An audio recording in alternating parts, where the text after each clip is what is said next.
Секојдневно во билтенот на МВР може да се прочита колку граѓани биле тешко или полесно повредени и колку го загубиле животот во сообраќајни несреќи, кои за жал секогаш настануваат поради невнимание и непочитување на правилата за возење.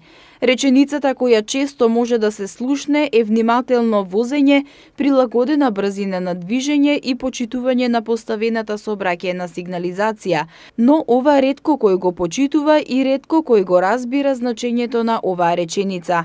Граѓаните се загрижени и велат дека треба да се стави крај на дивењето на скопските улици, кое резултира со се поголем број на сообраќајни несреќи. Граѓаните велат дека голем дел од возачите возат пребрзо и не ги почитуваат сообраќајните правила.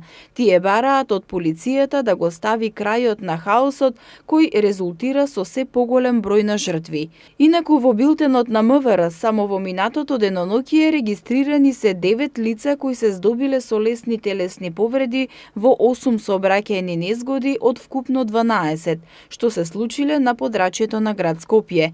Во 4 сообраќајни незгоди е причинета материјална штета.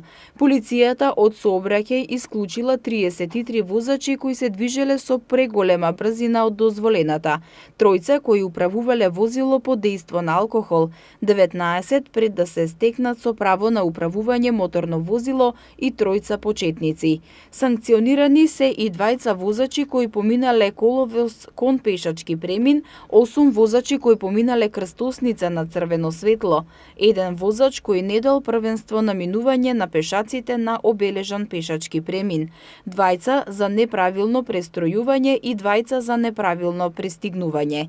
Казнети се и 25 возачи за неносење сигурносен појас за време на управување моторно возило и 27 за користење на мобилен телефон за време на управување на моторно возило.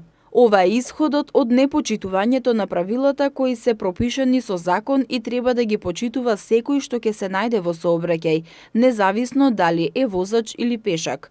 Од МВР информираат дека постојано работат на подигнување на јавната свест кај граѓаните со цел да се подобри безбедноста во сообраќајот и да се почитуваат сообраќајните правила и прописи, но не за да се избегнат казните, туку да се зголеми безбедноста и да нема жртви. Во насока на заштита и безбедност во сообраќајот, зголемување на свесноста кај возачите и воопшто обезбедување на сигурен живот на граѓаните, поставени се и дигитални мерачи на брзина.